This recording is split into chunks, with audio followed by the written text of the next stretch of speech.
সোমবার আগরতলা প্রেস ক্লাবে এক বিশেষ অনুষ্ঠানের আয়োজন করা হয়।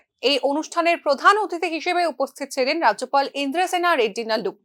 রাজ্যের কৃষি ক্ষেত্রকে আরো উন্নত করার লক্ষ্যে এদিন একটি বইয়ের আভরণ উন্মোচন করা হয় রাজ্যপালের হাত ধরে। বইটির নাম হলো ত্রিপুরার মাটির উর্বরতা পরীক্ষা, ফসল চাষবাস ও গবেষণা। বইটি একটি বাংলা অনুবাদ, সয়েলস অফ ত্রিপুরার। এই বইটি লিখেছেন ইন্দ্রজিৎ চক্রবর্তী। এদিন নিজের বক্তৃতায় বইটির গুরুত্ব তুলে ধরেন রাজ্যপাল। Scientific words I could not follow, but in general I could read the book.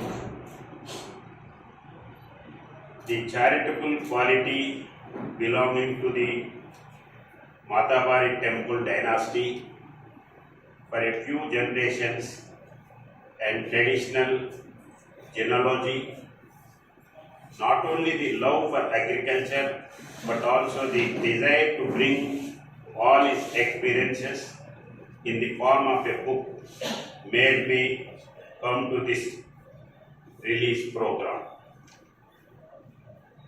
Soil of Tripura. This book is translated into a